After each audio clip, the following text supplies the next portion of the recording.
M P ജയരാജനും ഞാനും കൂടിയാണ് രാവിലെ 9 മണി മുതൽ ഇവിടെയുള്ള CPIM ജില്ലാ സെക്രട്ടറിയും അതുപോലെ തന്നെ സംസ്ഥാന കമ്മിറ്റി മെമ്പർ സഖാവ് ശശി ഉൾപ്പെടെ ഈ പ്രദേശങ്ങളെല്ലാം പോയത്. അപ്പോൾ മീനാക്ഷി പാലത്തിൻ്റെ ചുറ്റുവട്ടത്തിലാണിപ്പോൾ രക്ഷാപ്രവർത്തനങ്ങൾ നടന്നുകൊണ്ടിരിക്കുന്നത്.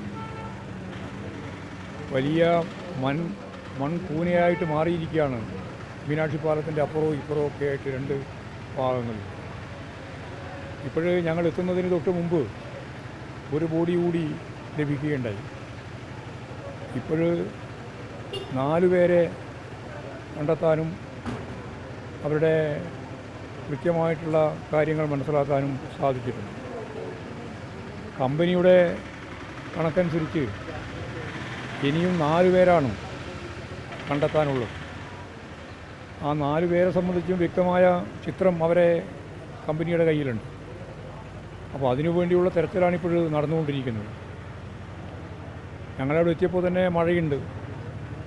മഴയുള്ളപ്പോൾ തന്നെയാണ് ദുരിതാശ്വാസ പ്രവർത്തനങ്ങൾ അവിടെ ഫലപ്രദമായിട്ട് തന്നെ യന്ത്രസാമഗ്രികൾ ഉൾപ്പെടെ ഉപയോഗിച്ച് നടത്തി വരുന്നത്.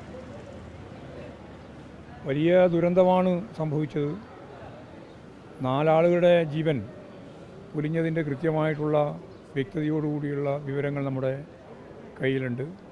ബാക്കി 4 ആളെ കൂടി കണ്ടെത്താൻ വേണ്ടിയുള്ള ശ്രമമാണ് നടന്നുകൊണ്ടിരിക്കുന്നത്.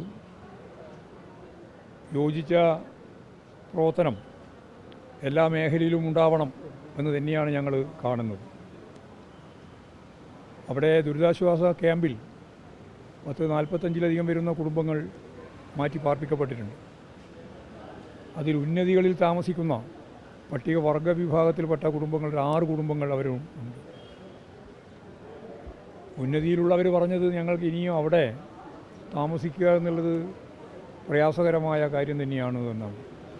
ഇവിടെ താമസിക്കുന്നതിൻ്റെ തൊട്ടപ്പുറവും ഇപ്പുറമൊക്കെയായി വലിയ കുത്തൊഴുക്കും അതുപോലെ തന്നെ വലിയ രീതിയിലുള്ള പ്രകൃതി ദുരന്തവും നേരിൽ കണ്ടുകൊണ്ടിരിക്കുന്ന പ്രദേശത്താണ് ഞങ്ങൾ താമസിക്കുന്നത്. അതുകൊണ്ട് മാറ്റി താമസിക്കേണ്ടി വരും എന്ന് തന്നെയാണ് അവരിപ്പോഴും പറഞ്ഞുകൊണ്ടിരിക്കുന്നത്.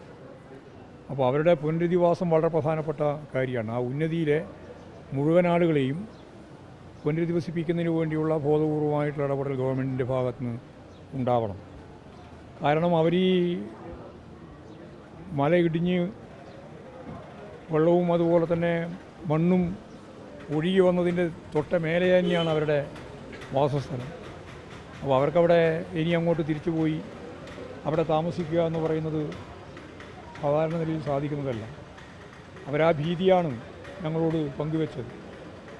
ഞങ്ങൾ കണ്ടുകൊണ്ടിരിക്കുമ്പോഴാണ് ഈ തരത്തിലുള്ള സംഭവങ്ങൾ നടന്നുകൊണ്ടിരിക്കുന്നത് എന്നാണ് അവർ പറയുന്നത്.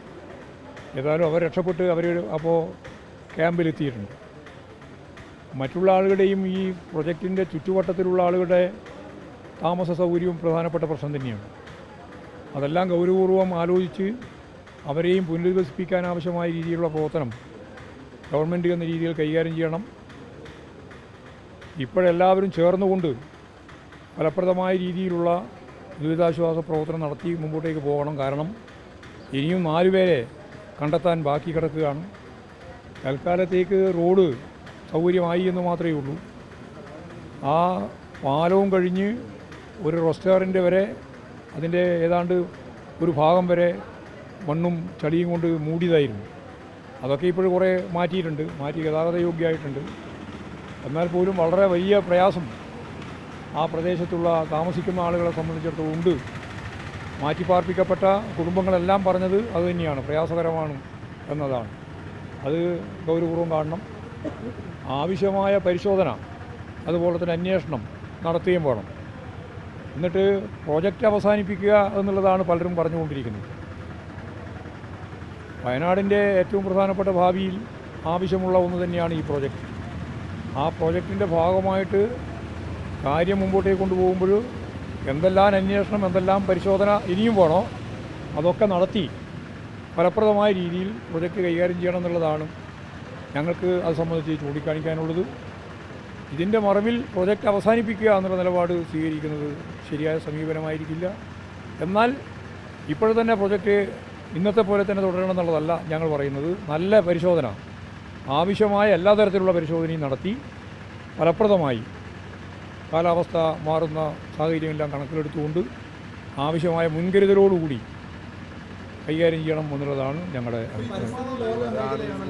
ഒരാളെയും കൂടി ബോഡി കണ്ടെത്തിയിട്ടുണ്ട്.